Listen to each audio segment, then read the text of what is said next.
Hello students, क्या हाल चाल। उम्मीद करता हूँ कि सब मस्त होंगे, जबरदस्त होंगे, बढ़िया से पढ़ाई कर रहे होंगे और भी जरूरी जो काम है वो सब कर रहे होंगे। तो आज के इस लेक्चर में हम जो पढ़ाई करेंगे वो आपको बता देता हूँ एक बार। हम लोग 9.2 जो एक्सरसाइज है चैप्टर नंबर 9 क्लास 11th का स्टार्ट कर चुके हैं। कुछ लेक्चर्स आ भी चुके हैं, तीसरा लेक्चर है। और 9.2 के इंट्रोडक्शन के अंदर हमें बात करनी है समांतर श्रेणी की, और अंग्रेजी में कहते हैं अर्थमेटिक प्रोग्रेशन, है ना।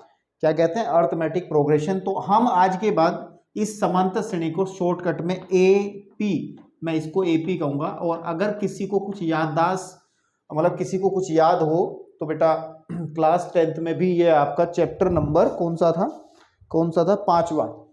क्लास 10th के अंदर भी आपने ये 5वां चैप्टर देखा है। लेकिन दुर्भाग्यवश कुछ बच्चों ने कोरोना काल में, जब कोरोना वाला काम हुआ था 2020-21 के आसपास, 22 में, तो उस समय चैप्टर सिलेबस से हटा दिया गया था। 30% की कोर्स की जब कमी की गई थी, है ना, तब उन बच्चों को, मैं मानता हूं उन बच्चों को पढ़ने को नहीं मिला होगा जिन्होंने कोरोना काल में अपनी, कोरोना की वजह से जो 30% सिलेबस कटा था उसकी वजह से वो इस चैप्टर को नहीं पढ़ पाए होंगे। लेकिन इतनी कोई बड़ी बात नहीं है, टेंशन ना लो, मैं सबके लिए तैयार हूं। जिन्होंने पढ़ा है उनके लिए भी मैं चीजें लेके आया हूं, और जिन्होंने नहीं पढ़ा है उनको भी टेंशन लेने की जरूरत नहीं है। बिल्कुल आराम से सारी बातें करेंगे। तो इस चैप्टर के अंदर बेसिकली करना क्या है ना, इस इंट्रोडक्शन के अंदर हमें करना क्या है, मैं टॉपिक्स लिख चुका हूं पहले ही। समांतर श्रेणी अर्थमेटिकल प्रोग्रेशन क्या होती है? सबसे पहला टॉपिक तो यही है, किस प्रकार के अनुक्रम को हम एपी कहते हैं। यानी कि जो हमने कल के लेक्चर में पढ़ा था, जो प्रीवियस लेक्चर जो इस चैप्टर का आया है उसके अंदर हमने पढ़ा था कि अनुक्रम यानी कि सीक्वेंस क्या होता है, अनुक्रम क्या होता है। सीक्वेंस जो हमने पढ़ाया था, सीक्वेंस, ये कुछ विशेष प्रकार के सीक्वेंस ही हमारे एपी बन जाते हैं, समांतर श्रेणी बन जाते हैं, ठीक है ना, आपके पास में। तो कौन से सीक्वेंस समांतर श्रेणी यानी कि एपी बनेंगे उस बारे में बात करेंगे। यानी कि ये बात हो गई कि एपी क्या होता है, ये बारे में जानकारी लेंगे, और इसका व्यापक रूप क्या होता है, सब डिटेल समझ में आएगी। अभी मैं सिर्फ बता रहा हूं कि क्या क्या पढ़ना है। दूसरा जो टॉपिक इसमें बनेगा, आज हम डिस्कस करेंगे, वो करेंगे कि एपी में व्यापक पद यानी कि nवां पद कैसे निकाला जाता है, उस बारे में बातचीत करेंगे। और एपी के अंदर अंतिम पद एल कैसे निकाला जाता है मैं बताऊंगा सारा। और एपी में अंत से अगर कोई पद निकालना पड़े तो वो कैसे निकाला जाता है। अभी जिन बच्चों ने पहली बार इस चैप्टर को देखा है तो उनको तो अजीब लग रही होंगी बातें, ये क्या हो रही हैं। लेकिन बेटे मैं एक एक को पकड़ूंगा, एक एक की ऐसी धुनाई करूंगा, आपको समझ में आता जाएगा बहुत बढ़िया से। टेंशन लेने वाली कोई बात नहीं है, सब बहुत बढ़िया समझ में आता आएगा आपको, ठीक है। उसके बाद में एक टॉपिक बचेगा एपी की खास बात, सामान्य विशेषता क्या है, प्रॉपर्टीज क्या है, इसके गुण क्या हैं, उस बारे में बातचीत करेंगे। फिर 4th नंबर पे हम एपी के पदों का योग पढ़ेंगे, जो कि क्लास 10th में भी पढ़ा था, लेकिन यहाँ पे कुछ ज्यादा एडवांस पढ़ेंगे, थोड़ा सा एपी के पदों का योग पढ़ेंगे। और लास्ट का जो टॉपिक रहेगा होगा समांतर माध्य पद ज्ञात करना। समांतर माध्य पद अर्थमेटिकल मीन कैसे निकाला जाता है, आप इन सब टॉपिक्स के बारे में हम बात करेंगे, ठीक है। तो चलिए, बहुत हमने इंट्रोडक्शन दे लिया, अब शुरुआत करते हैं। और शुरुआत करते हैं पहले टॉपिक से कि हमारा समांतर श्रेणी यानी कि एपी क्या है। सबसे पहले इस क्या का जवाब ढूंढ लेते हैं।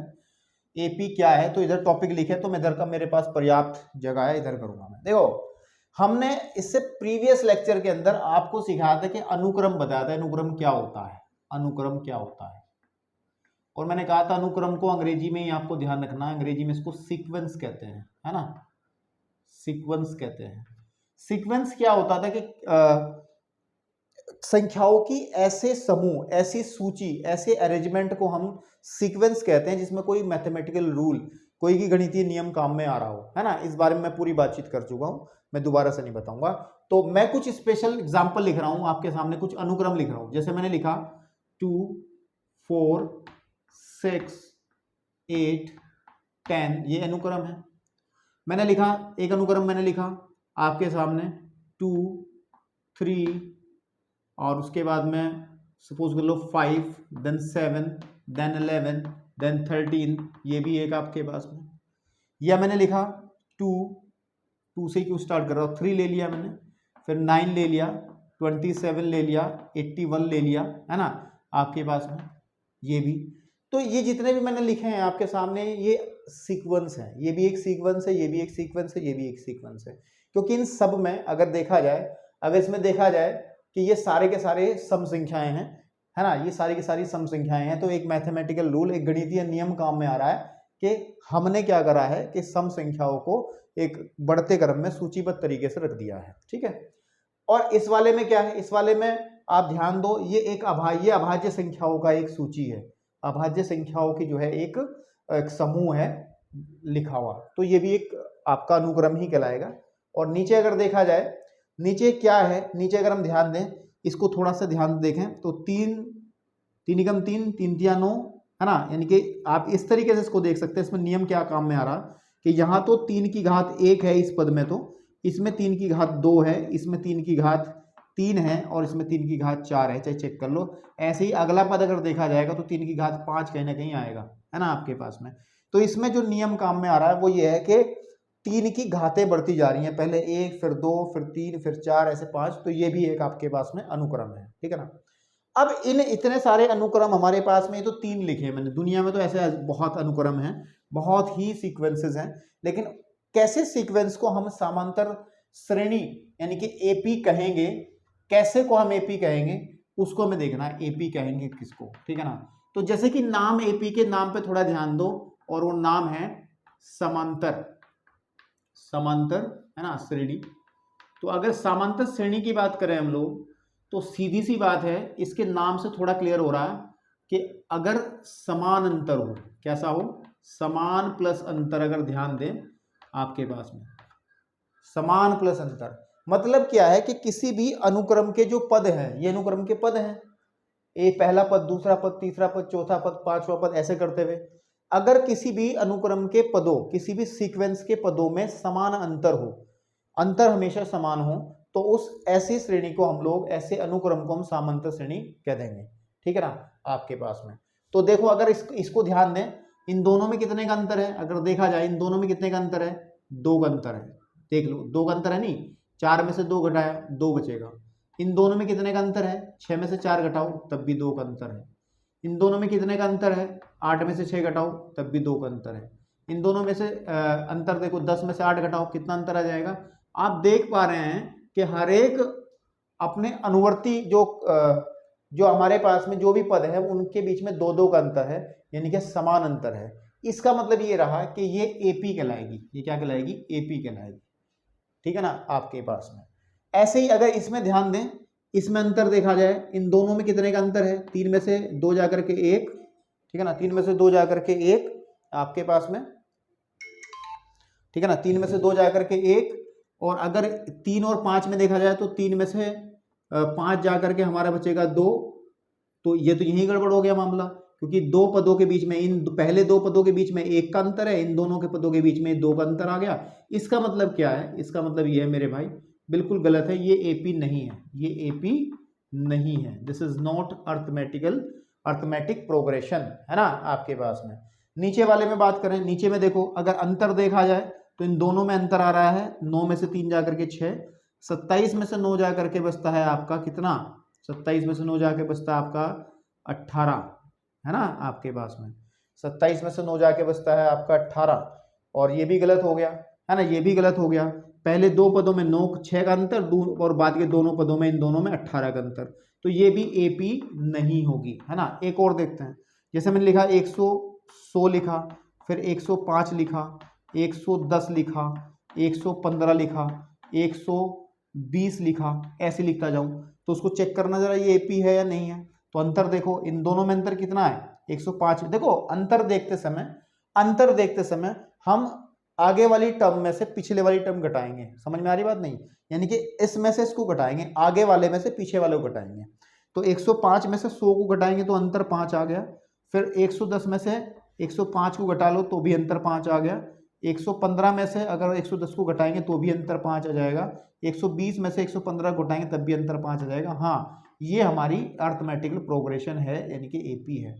तो ये सामान्य जानकारी है, ये सामान्य जानकारी है, ठीक है। लेकिन इतनी सामान्य जानकारी आपको अगर हो जाती है तो बस कोई दिक्कत नहीं, बहुत इंपॉर्टेंट चैप्टर है, और क्लास 11th में इस चैप्टर की बहुत उपयोगिता है, क्योंकि इसका इस्तेमाल आगे के चैप्टर्स में भी कहीं ना कहीं आपको देखने को मिलेगा। मैं बताऊंगा कहाँ होगा, कुछ चैप्टर्स में होगा, ठीक है। तो मेरे भाई हम ये कह सकते हैं कि ऐसे सीक्वेंस जिनमें जिनके पदों में समान अंतर होता है वो समानांतर श्रेणी कहलाती है। ज़्यादा डिटेल में जाने की जरूरत नहीं, सिर्फ आपको पहचान होनी चाहिए, ठीक है। लेकिन अब थोड़ी सी बात हमें और करनी है इस संबंध में, जो क्लास 10th में की थी, लेकिन बहुत से बच्चे ऐसे बैठे हैं इस समय जिन्होंने क्लास 10th में कोरोना की वजह से नहीं किया था वो चैप्टर, ठीक है। तो मैं भी इस बात में आपके साथ हूँ, मैं करा रहा हूँ, ठीक है। देखो सुनो, अब सिर्फ हम बात करेंगे एपी की। किसकी बात करेंगे? एपी की। अनुक्रम पीछे छोड़ा है एपी में, ठीक है ना। अब ध्यान देना है कि अगर मैं एग्जांपल लेके चलता हूं, जैसे मान के चलो कि मैंने लिया कि 1 3 5, ठीक है ना, 7 देन 9 देन 11 देन 13 देन 15 और ऐसे चलता रहेगा। तो अगर आप इसको ध्यान दो कि क्या ये एपी है, इज इट एपी या क्या एपी है। आप एपी को देखने का तरीका वही है कि अंतर देख लो, अंतर बिल्कुल सही है, 2 2 का अंतर आ रहा, 3 में से 1 जा करके 2 बचता है, 5 में से जा करके 3 भी 2 बचता है, 7 में से 5 घटा करके भी 3 ही बचता है। तो मेरे भाई बिल्कुल ठीक है, एपी है। अब ध्यान देना है, एपी में जो प्रथम पद है उसकी बहुत उपयोगिता होती है। प्रथम पद वो प्रथम पद को हमेशा ध्यान रखना है, हम लोग ए से रिप्रेजेंट करते हैं। ध्यान देना बेटा, जो चीजें मैं लिख रहा हूं ये नोट करने वाली बातें हो गई। प्रथम पद को हमेशा ए से रिप्रेजेंट करते हैं, और जो समान अंतर आ रहा था, जो हमारा समान अंतर आ रहा था, समान अंतर जो आ रहा था, ठीक है ना, समांतर, इसका हम एक नया वर्ड इस्तेमाल करते हैं और इसको कहते हैं सार्वांतर। क्या कहते हैं? सार्वांतर, ठीक है नहीं आपके पास में, सार्वांतर ध्यान रहेगा। प्रथम पद मतलब जैसे इस वाले एपी के अंदर, इस वाली एपी के अंदर प्रथम पद 1 है, और सार्वांतर को हम लिखते हैं डी से, स्मॉल डी से लिखते हैं, ध्यान रखना है।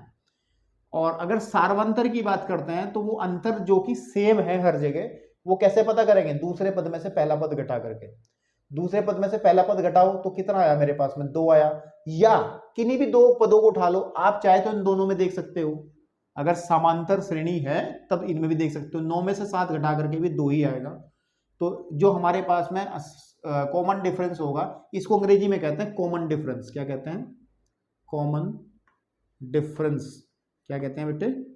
डिफरेंस। याद रखना चाहो रख लो, वैसे याद रखना जरूरी है, कॉमन डिफरेंस कहते हैं।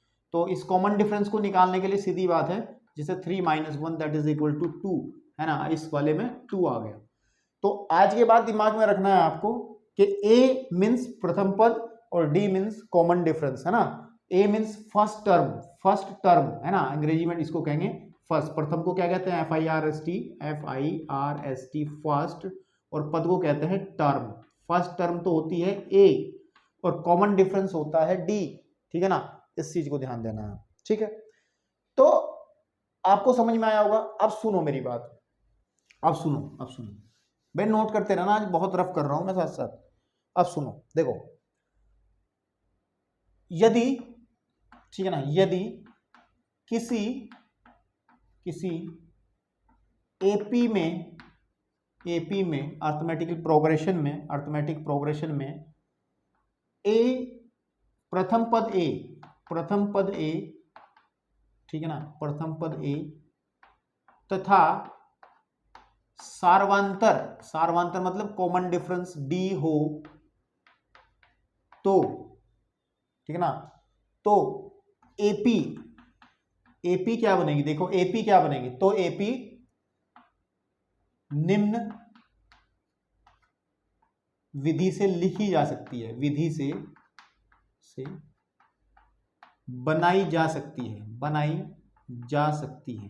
मतलब क्या कह रहा हूं मैं? मतलब ये कह रहा हूं मैं, इसका इस टॉपिक को डिस्कस कर रहा हूं कि एपी का व्यापक रूप क्या होता है, मतलब एक शकल देखने में कैसी लगनी चाहिए इसकी। तो देखो ध्यान से, पहला पद ए होता है और दूसरा पद होगा हमारे पास में, जैसे मैंने अभी बात करी थी कि मैं लिखा था अभी 1 3 5 7 9 11, ये हमने अभी एपी लिखी थी, जिसमें मैंने ए कहा था 1 है और डी जो है कॉमन डिफरेंस जो है वो 2 आ गया था, है ना। तो अगर बाई चांस हम लोगों को ये चीज नहीं दी गई है, वी हैव हमारे पास में केवल ए दिया गया है और डी दिया गया है, तो हम कैसे एपी बनाएंगे, कैसे हमें लिखी जाएगी? तो फिर ऐसे हम लोग उसको प्रोसीड कर सकते हैं कि पहला पद तो ए होता है, दूसरा पद होगा a + d, तीसरा पद होगा a + 2d, चौथा पद होगा a प्लस के 4d 3d, है ना, 3d क्रम से बढ़ेंगे, a प्लस के 4d, ऐसे चलते चले जाएंगे a प्लस के 5d। तो बेटे मेरे ऐसे ही हम लोग किसी भी हम AP को लिख सकते हैं, है ना, किसी भी AP को लिख सकते हैं अगर हमारे पास में उसका फर्स्ट टर्म और उसका कॉमन डिफरेंस, है ना, प्रथम पद और सार्वंतर गिवन हो, दिया हुआ हो, ठीक है ना। वेरीफाई कर लेते हैं। सपोज कर लो हमें ये नहीं दे रखी, हमें सिर्फ इतना दे रखा a is equal to 1 d is equal to 2, तो बनाओ सीरीज, बनाते हैं। तो a इज इक्वल टू 1, दूसरा पद हो जाएगा a प्लस डी का मतलब 2, तीसरा पद आ जाएगा 1 प्लस के 2 इंटू डी, ये तो होगा, देख लो 2 इंटू डी, ये वाली वैल्यू भरेंगे। तो 1 प्लस के 3 इंटू डी, है ना, 3 इंटू डी, और आ जाएगा 1 प्लस के 4 इंटू डी, डी मीन्स 2, ऐसे चलता रहेगा। अगर ध्यान से देखो पहला पद 1 है, एक और 3, एक और 2 हो गया 3, और 2 दूनी 4 और 1 हो गया 5, 2 3 6 और 1 हो गया 7, 4 दूनी 8 और 1 9 हो गया, 4 दूनी 8 और 1 हो गया 9, चेक कर लो, यही तो लिखी थी मैंने अभी, है ना। तो ये होता है, इसको हम कहते हैं AP का व्यापक रूप, है ना, इसको हम कह सकते हैं AP का व्यापक रूप, ठीक है ना, आपके पास में।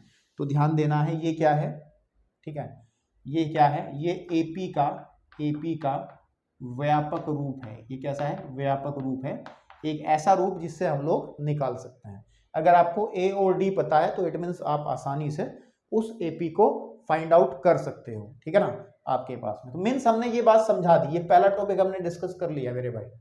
अब हम बढ़ते हैं इसका nवां पद, मतलब क्या है, हमने ये पहला टॉपिक डिस्कस कर लिया है, ठीक है, इसको नोट आप आराम से कर सकते हो। AP ये वाला टॉपिक हमने डिस्कस कर लिया है। अब देखो, अब बढ़ते हैं हम लोग AP का, अगर मेरे को nवां पद या फिर व्यापक पद, ये क्या होता है इसको पहले बताऊंगा मैं। व्यापक पद यानी कि आपके पास में अंग्रेजी में इसको जनरल टर्म कह सकते हैं, जनरल टर्म, और या फिर हम लोग इसको nवां पद भी कहते हैं, ठीक है। तो ये टॉपिक आपके पास में यहां से स्टार्ट हो जाएगा, ठीक है।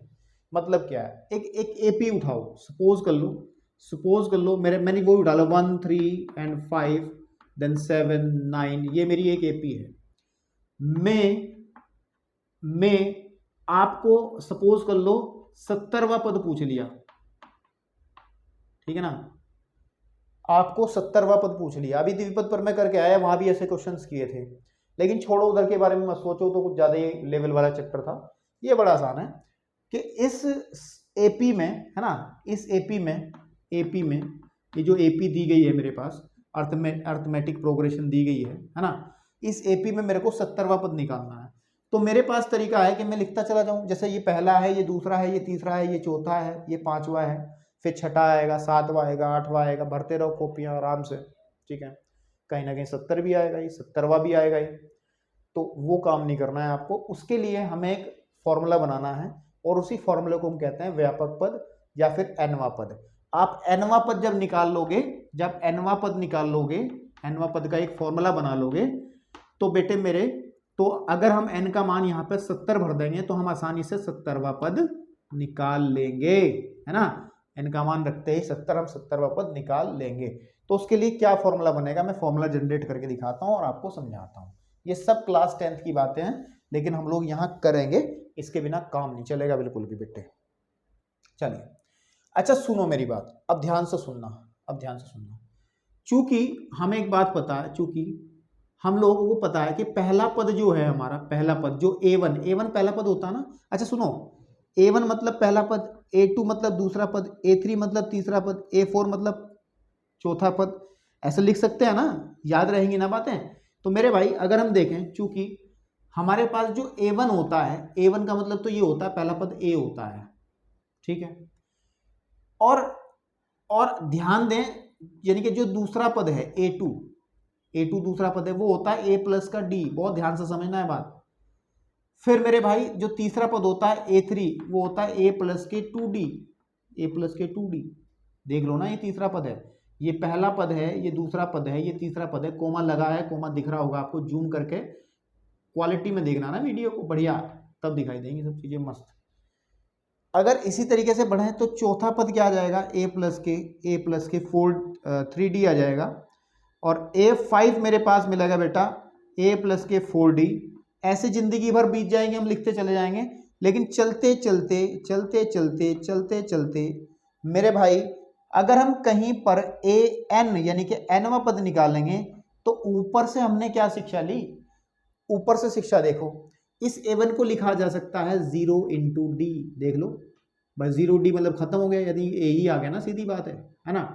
अब ध्यान दो, अगर मैं a2 निकाल रहा हूं यानी कि जो a के पैरों में नंबर है उसमें से एक कम यहां आ रहा, देखो यहां 1 है, 1d। a3 का मतलब है a+के 2d। देखो जी यहां पे अगर 3 है ना तो यहां पे 2 है, यानी कि एक कम हो जा रहा है। यहां पर अगर आपका 4 है तो यहां 3 है, a+के 3d। और अगर मैं पांचवें पद की बात करता हूं तो यहां पे अगर 5 है तो यहां 4d। अगर सपोज a 70वां पद पूछे तो क्या होगा, a+के 79, a 70 में से कम करेंगे 69d। अगर मैं 100 वाला पद निकालूंगा तो लिखेंगे a+के 99d। मेरी बात आपको समझ में आ रही नहीं आ रही है, ठीक है ना। अब लेकिन अगर मैं n1 निकालूं, एक फॉर्मूला बनाऊं तो मेरे भाई तो फिर कितना आएगा, a+के यहां पे आएगा n में से कम n-1 इंटू डी। बस यही है फॉर्मूला, यही है वो फॉर्मूला जो हमें चाहता था। तो इसका मतलब व्यापक पद ज्ञात करने वाला जो फॉर्मूला है, ठीक है नहीं। एपी में आपका जो nवां पद होगा, nवां पद यानी कि व्यापक पद जो होगा, जनरल टर्म जो होगी, व्यापक पद जो होगा वो होगा an मतलब अभी बता देंगे, an मतलब nवां पद बराबर होगा a+के n-1 इंटू डी। इसको बिल्कुल गले में ताबीज बना के लटका लो, खा लो, कुछ कर लो, मुझे नहीं पता, लेकिन इसका इस्तेमाल बहुत होगा भाई, ठीक है नहीं आपके पास में। ओके ठीक है, इसको ध्यान से देखें। अब एक उदाहरण कराते हैं, एग्जाम्पल कराते हैं। सपोज कर लो मेरे पास में 1 3 अरे यही आ रहा, चलो कोई 7 9 का मेरे को, चलो मैं बात कर लेता हूँ, मेरे को वो 70वां पद निकालना। 70वां पद बताओ जी, 70वां पद ज्ञात करना है। तो कैसे ज्ञात करेंगे, इस फॉर्मूले से सीधी बात है। पहले आप एक पता कर लो कितना है, a कितना है 1 है। अगर d देखा जाएगा, d how can we find d, d होता है दूसरे पद में से पहला पद घटाना है। ध्यान रखना है दूसरे पद से पहला पद घटाना है, चाहे नेगेटिव ही भले आ जाए, हमें से कोई मतलब नहीं है। 3 - 1 है ना, 3 - 1 तो बेटे आ जाएगा 2 है ना। और n का मतलब जो सा पद हमें निकालना है वो निकालना है 70, तो n का मान आ जाएगा 70। तो निकाल लो a 70 निकालेंगे तो a मतलब 1 प्लस 70 - 1 इंटू डी मतलब 2, तो 1 प्लस आ जाएगा 69 इंटू 2, कर लो सॉल्व। 1 प्लस 2 नहीं में 18 का 8 ऐसे लगाए, 2 3 6 2 6 12 और 1 13 138, आप जोड़ लोगे तो 139, ठीक है ना। तो आप चाहे कॉपी में लिख लो, रख के कैसे ही करके देख लो। इस सीरीज का, इस प्रोग्रेशन का मतलब इस समांतर श्रेणी, इस एपी का 70वां पद आपको जो हासिल होगा वो 139 ही होगा, ठीक है मेरे बेटे, 139 ही होगा। जरा फटाफट वीडियो को पॉज करके इस पोर्शन को नोट करो, फिर मैं आगे बढ़ता हूं, क्योंकि इसके अंदर मेरे को 2 टॉपिक और डिस्कस करने हैं। इसका अंतिम पद अगर निकालना पड़े और इसका और अंत से कुछ हुआ पद हमें निकालना पड़े, तब हम क्या करेंगे, ठीक है ना। तो फटाफट वीडियो को जरा पॉज करें और आगे की तरफ फिर बढ़ते हैं हम। चलिए बेटा, अब तक जो हमने अभी तक सीखा है बेसिकली वो हमने सीख लिया है। जो अभी जो जरूरी बात हमने सीखी है कि यदि ये बात हमने सीखी है, यदि एपी का प्रथम पद, अगर हम लोग बात करें प्रथम पद अगर a तथा इसका जो सार्वांतर है, कॉमन डिफरेंस है d हो, तो हमने एक बात पढ़ी है, तो जो श्रेणी होगी, जो एपी होगी, एपी को हम लिख सकते हैं किस फॉर्म में। एपी जो होगी वो होगी पहला पद a, फिर a+ के d, और फिर a+ के 2d और a+ के 3d। ऐसे हम लोग इसका व्यापक रूप डिसाइड कर सकते हैं, है ना। आपके पास में ऐसे ही हम लोग इसको लिख सकते हैं, ठीक है ना। और अगर हम लोग एपी में nवां पद निकालेंगे तो एपी का एनवा पद निकालने का जो फॉर्मूला मैंने बताया है, यानी कि जो व्यापक पद होगा, व्यापक पद जो होगा उसको हम निकालने का जो तरीका है वो होता है A N is equal to A plus N minus one into D. इससे हम लोग बहुत आसानी से किसी भी पद को निकाल सकते हैं। लेकिन यहां तक हमने पढ़ लिया अभी तक, तो अब बढ़ते हैं इसके अंतिम पद की तरफ। देखो एपी का अंतिम पद कैसे निकाला जाता है। एपी का अंतिम पद, कौन सा पद, अंतिम पद। और अंतिम पद को ना हमेशा ध्यान रखना, लास्ट टर्म कहते हैं तो उसको स्मॉल एल से प्रदर्शित करते हैं। किससे करते हैं, स्मॉल एल से। तो ध्यान देना है मेरे भाई, बहुत आसानी से ध्यान देना कि अगर सपोज कर लो कि मेरे पास कोई एपी है, मेरे पास कोई एपी है और उस एपी का अंतिम पद मैं कहता हूं, एपी का जो अंतिम पद है, एपी का जो अंतिम पद है मेरे बेटे, अंतिम पद है, वो हमेशा ध्यान रखना वो व्यापक, वो एल है जो आपके पास में। एक थोड़ा सरल करके बताता हूँ, कंफ्यूज हो जाएंगे इसमें, ठीक है ना। आपके पास में अंतिम पद याद करने का भी सूत्र यही होता है जो ऊपर लिखा है, एल निकालने का फॉर्मूला भी यही होता है कि L can be find out A plus N minus one into D. यही फॉर्मूला होता है, सिर्फ ए एन की जगह हम लोग ए एन को ही, या ये कहें कि जो व्यापक पद है, जो एनवा पद है, उसी को अंतिम पद मान लेते हैं। तो हम इन दोनों फॉर्मूले में कोई अंतर नहीं है। अगर अंतिम पद निकालना है तब भी फॉर्मूला यही काम में आएगा, और अगर एनवा पद निकालना तब भी फॉर्मूला यही काम में आएगा, ठीक है नहीं। लेकिन एक डिफरेंस है इन दोनों में। वो क्या डिफरेंस है कि जैसे अभी हमने इस वाले केस में अभी हमने किया था 1 3 और आपके पास में 5 और आपके पास में ये आया था, फिर यहाँ पे 7 फिर 9। इसमें मैंने अभी 70वां पद निकाला था, ठीक है ना। तो हमने जो 70वां पद निकाला था, ये 17 अभी थोड़ी देर पहले आप लोगों ने देखा होगा, वो 139 निकल करके आ गया था, ठीक है ना। 139 निकल करके आ गया था। अगर बाई चांस हमें कह दिया जाए इसका अंतिम पद निकालो, तो अंतिम पद कैसे निकालोगे। अंतिम पद तो हमने पता होना चाहिए ना कहाँ रोकना है इसको। 70 पे रोकना तो 70वां पद ही अंतिम पद हो जाएगा। इससे पहले रोकना होगा 50वां पद। अगर हमें कह दिया कि अंतिम पद इसका 50वां पद है, 50वें पद पे खत्म हो जाती है, इसका मतलब क्या है, हम लोग को कौन सा पद निकालना पड़ेगा, 50वां पद निकालना पड़ेगा, है ना। किसी ने कहा कि सर जी ये तो इस श्रेणी में तो केवल 15 ही पद हैं, 15वां पद। तो सीधी बात है, जो 15वां पद होगा, A15 जो होगा वही तो L हो जाएगा, अंतिम पद तो वही हो जाएगा। इसीलिए तो कहते हैं कि जो फॉर्मूला इसका वही फॉर्मूला इसका है। इतना डिटेल से जाने की वैसे जरूरत भी नहीं है, आप याद रखो कि फॉर्मूला दोनों का सेम है, ठीक है, फॉर्मूला दोनों का सेम है। तो एक एग्जाम्पल मैं आपको समझा देता हूँ थोड़ा सा पहले, ठीक है ना। एक एग्जाम्पल से हम करा देते हैं, ठीक है। सपोज कर लो 2 3, मैं एक आपके सामने एपी लिख रहा हूँ, एग्जाम्पल के माध्यम से मैं एल बता देता हूँ कि 2 4 6 8 10 में एपी में 2 4 6 8 10 एपी में कुल 30 पद हैं, 30 पद हैं, ठीक है ना। तो इसका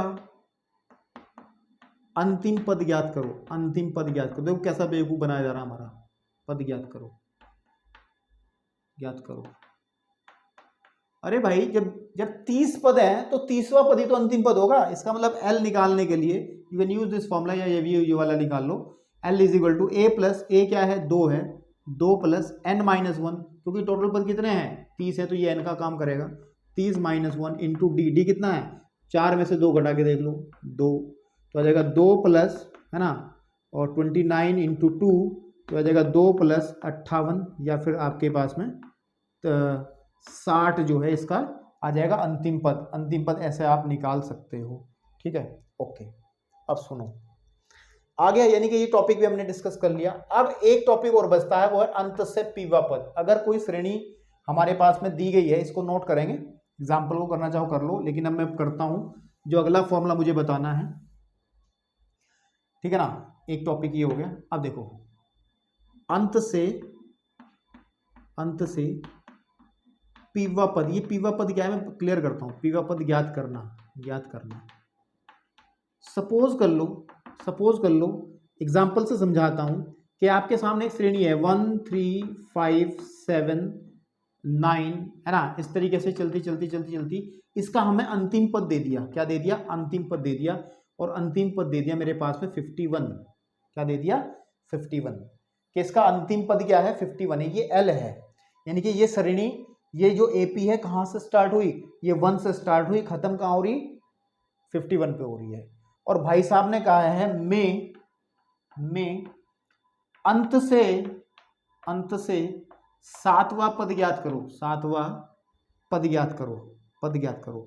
मतलब सुनो मेरी बात, जो ऊपर व्यापक पद निकालने का फॉर्मूला है वो कहाँ से होता है? बेसिकली वो प्रारंभ से होता है। जब हम ए एन निकालते हैं, ए एन निकालने का तरीका है वो स्टार्टिंग से, प्रारंभ से, इधर से देखते हैं।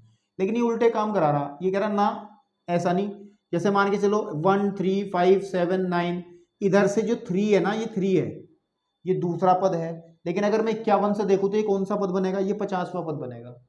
मतलब जो सा 50वां नहीं कह सकता, सॉरी, मतलब ये इसका नंबर बदल जाएगा। आपको पता है ना, आपको पता है ना, जैसे आप ABCD पढ़ते हो ना, ABCD ऐसे करते जेड तक जाते हो, इधर से देखते हैं तो उसका नंबर 1 2 3 4, लेकिन जेड का नंबर 26 होता है। लेकिन अगर इसका उल्टा देखें, इसका नंबर 1 हो जाता है, इसका नंबर 26 हो जाता है। ठीक है ना? तो प्रारंभ और अंत में, प्रारंभ से और अंत से जो है वो डिफरेंस है। प्रारंभ से निकालना पड़ता है तो सीधा उठा करके फॉर्मूला ये अप्लाई कर देते हैं। प्रारंभ से अगर करना हो तो सीधा सीधा फॉर्मूला ये अप्लाई कर देते हैं। लेकिन अगर अंत से निकालना हो तो फिर क्या करेंगे? उसके लिए आपको याद रखना है, उसके लिए आपको नोट याद रखना है, या फिर फॉर्मूला कहो, नोट कहो, कुछ भी कहो। उसके लिए आपको ध्यान रखना है कि अंत से अगर पीवा पद निकालना है, अंत से पीवा पद, पीवा मतलब पी का मान कुछ भी, जैसे इस क्वेश्चन में पी का मान 7 आ जाएगा, पीवा पद। तो ध्यान रखेंगे, सीधी बात है। तो आप प्रारंभ से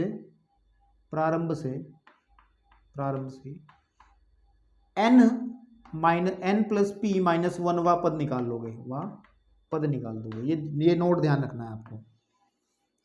मतलब आप लोग ऊपर वाला ही फॉर्मूला अप्लाई करोगे, लेकिन पहले ये अप्लाई करोगे। कैसे?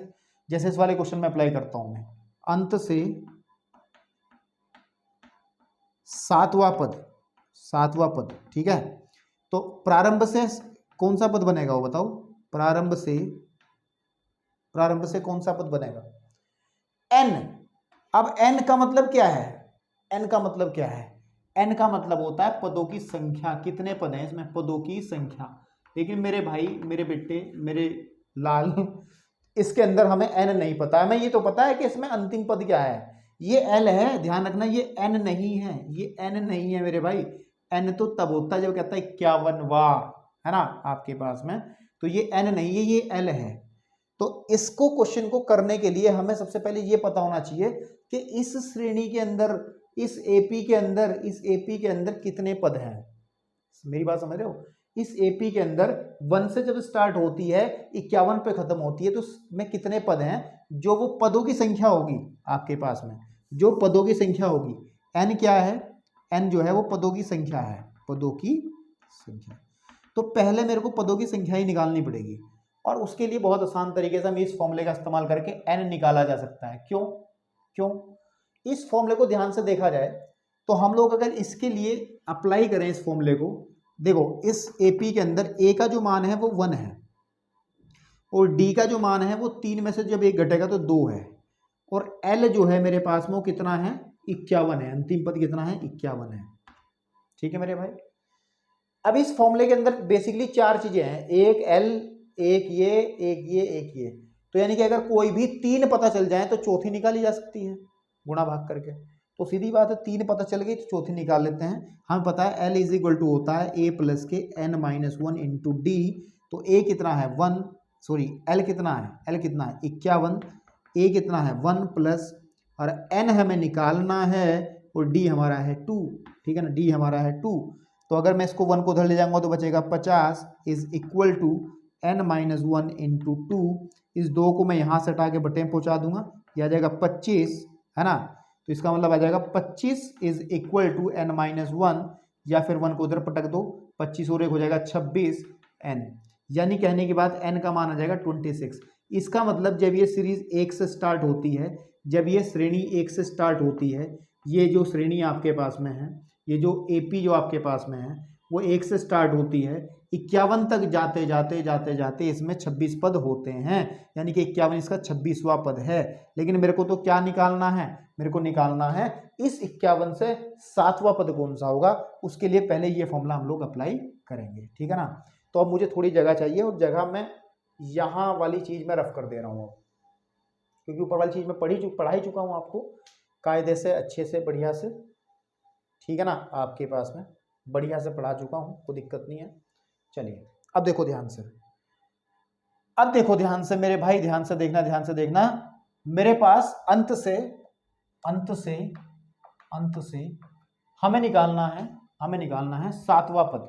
कौन सा निकालना है? 7वां पद। तो अंत से 7वां जो पद रहेगा बेटा, 7वां जो पद रहेगा वो रहेगा प्रारंभ से कौन सा पद? n plus P minus 1। n कितना निकाला आपने? 26। तो 26 p का मतलब जो पीवा पद मतलब p का मान है 7। तो हम लोग यहाँ लिखेंगे 7 माइनस 1 वा पद, है ना। तो सॉल्व कर लो। तो प्रारंभ से कौन सा पद निकाल देंगे? 26 और 7 हो गए 33 में से जाके 32वां पद। कौन सा? 32वां पद। तो ध्यान देना है, ठीक है ना। आपके पास में कौन सा पद निकालेंगे? गलत कर दिया क्या मैंने? n माइनस पी, ठीक है ना। आपके पास में अंत से जो पद निकलता है वो निकलता है आपके पास में फॉर्मूला n माइनस पी। मैं फॉर्मूला ही गलत बता रहा हूँ यार, I am so sorry. n minus P plus 1, क्योंकि आपको दिख रहा है कि यार 26 पद कुल है, इसमें 32वां पद बता रहा है ये, ओके। तो यहाँ पे आ जाएगा n माइनस 1 n माइनस पी, ये formula n minus P plus 1 वा पद। तो ध्यान देना है, फॉर्मूले में थोड़ा सा करेक्शन है, बाय मिस्टेक हो सकती है यार, मेरे से मिस्टेक हो सकती है, कोई दिक्कत नहीं। तो ये होगा, तो 26 में से 7 जाकर के बचते हैं, 26 में से 7 जाकर के बचते हैं आपके 19 और 19 में 1 जोड़ दो तो आ जाएगा 20। यानी कि प्रारंभ से आप कौन सा पद निकाल दोगे? आप प्रारंभ से कौन सा पद निकाल दोगे? प्रारंभ से 20वां पद। चेक कर लो, आप चेक कर लो। इसके अंदर टोटल कितने पद थे? 26 है। अगर लिखा जाए 1 2 3, ऐसे लिखो 1 2 3 4 5 6 7 8 9 10 11 12 13 14 15 16 17 18 19 20 21 22 23 24 25 26, टोटल पद इसमें 26 आएंगे। तो अगर इधर से देखा जाए तो 7वां पद कौन सा बनेगा? 1 2 3 4 5 6 7, ये बनेगा 7वां पद, ये वाला पद, है ना। और अगर प्रारंभ, ये तो अंत से है ना इधर से, और अगर इधर से देखा जाए तो 1 2 3 4 5 6 7 8 9 10 11 12 13 14 15 16 17 18 19। देख लो, इधर से ये 7वां था, लेकिन इधर से ये 20वां है। चेक कर लो, 20वां, ठीक है ना। तो वही तो बात है। तो मतलब क्या है, बस सीधी बात है, अब A20 निकाल दो, आप A20 निकाल दो व्यापक पद वाला सूत्र लगा करके। A20 क्या होगा? A प्लस A क्या है? 1। तो 1 प्लस n माइनस 1, n का मतलब 20 निकाला ना, 20 माइनस 1 इंटू डी कितना है? डी आपका 2 है, तो 2 भर दो इसके अंदर, ठीक है ना। तो आ जाएगा 1 प्लस के 19 दूनी 38 और आ जाएगा 39। तो आपके पास में इसका अंत से 7वां पद, इस क्वेश्चन का आंसर जो बनेगा, इस वाले क्वेश्चन का आंसर बनेगा। अगर एक समांतर श्रेणी एपी आपको दी गई है ये वाली, और उसका अंत से 7वां पद निकालना है, तो उसका अंत से 7वां पद बनेगा 39, है ना आपके पास में। तो फटाफट इसको वीडियो को पॉज करो और नोट करो, ताकि ये बातें आपकी अच्छी समझ में आ जाए, ठीक है ना। तो अब हम चलते हैं टॉपिक नंबर 3 की तरफ। टॉपिक नंबर 3 हमारे पास में है, और वो है एपी की सामान्य विशेषताएं, ठीक है ना। तो फटाफट इसको नोट करो, मैं एपी की सामान्य विशेषताएं आपको बताता हूं फिर। चलिए, अब बेसिकली हमने अब तक बहुत चीजें देख ली हैं, एक बात समअप करते हैं क्या क्या हमने देखा है। कि हमने यदि 2-3 चीजें देखी, यदि एपी का प्रथम पद, है ना, प्रथम पद ए तथा सार्वांतर डी हो तो ध्यान रखना है कि जो ए एन निकालते हैं, एनवा पद निकालते हैं, वो निकालते हैं ए प्लस के N minus one into D. एक व्यापक पद निकालने का फॉर्मूला पड़ा है आपके पास में। एक अंतिम पद कैसे निकालते हैं? अंतिम पद अगर हम कहें आपके पास में एल जो होता है, ये तो किसका था? ये तो व्यापक पद के लिए था, व्यापक पद यानी कि एनवा पद के लिए फॉर्मूला था, ये हमने पढ़ लिया अभी थोड़ी देर पहले।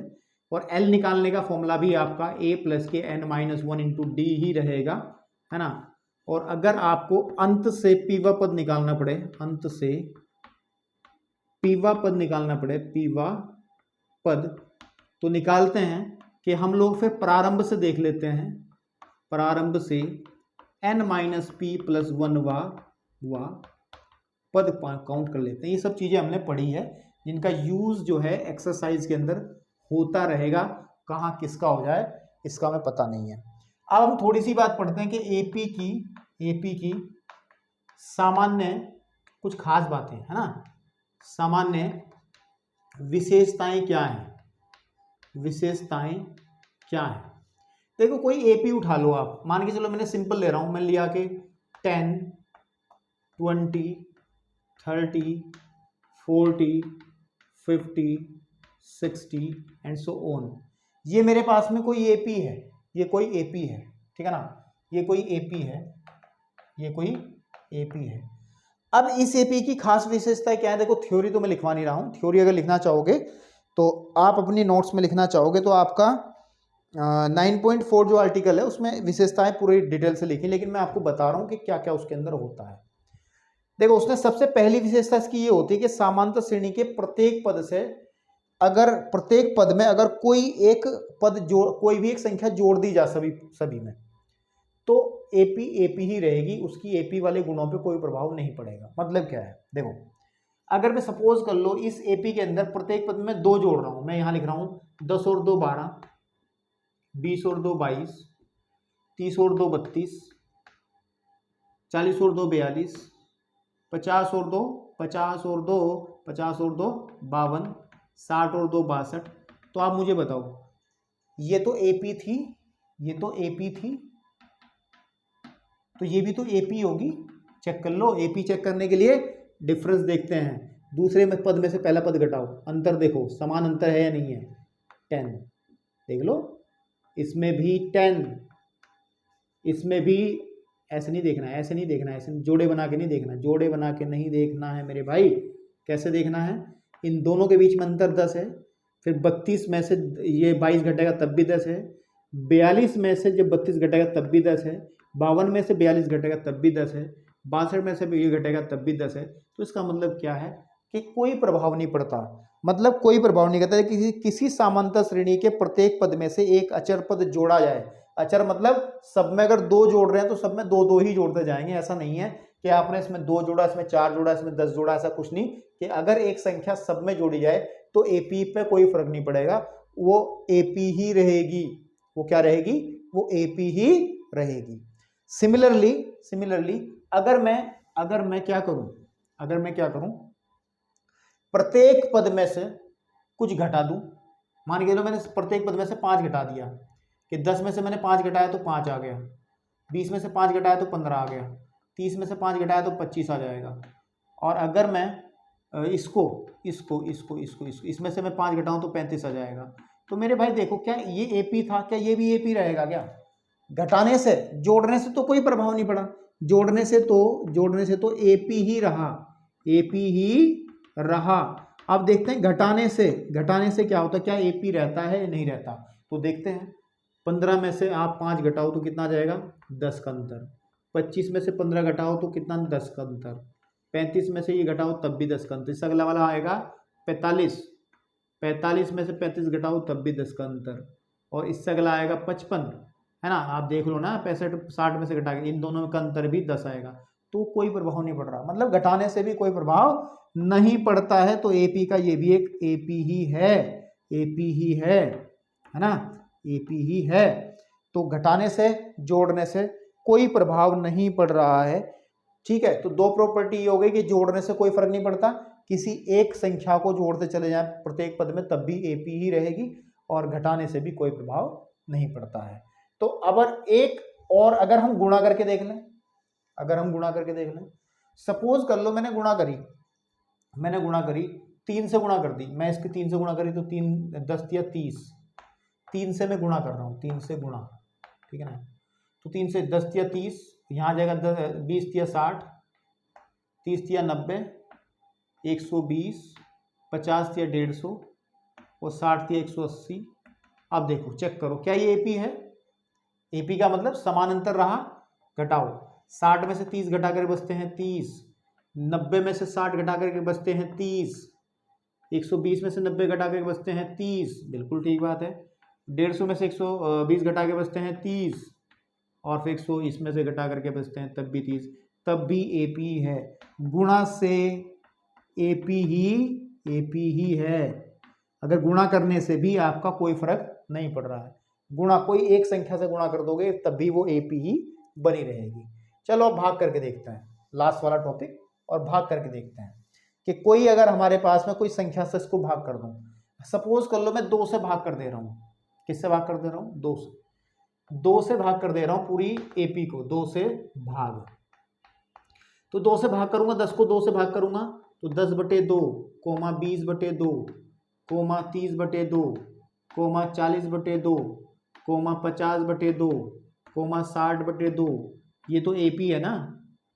देखते हैं अब एपी रहती नहीं है, ये जाएगा 5, ये घटेगा 10, 15, 20, 25, 30।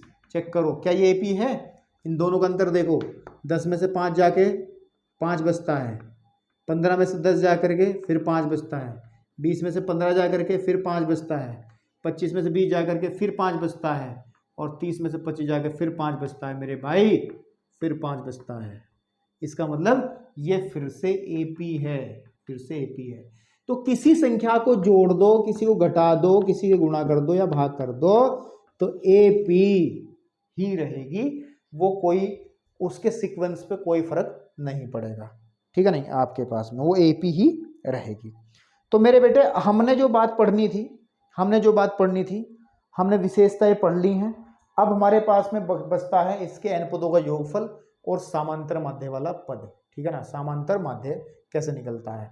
अब लेक्चर बहुत लंबा हो जाएगा, तो उम्मीद करता हूँ कि ये लेक्चर आप ढंग से देख करने के बाद में मैं अब जो बाकी के टॉपिक है उसको दूसरे लेक्चर में डिस्कस करने का मेरा मन है, क्योंकि इसमें बहुत लंबा हो जाएगा।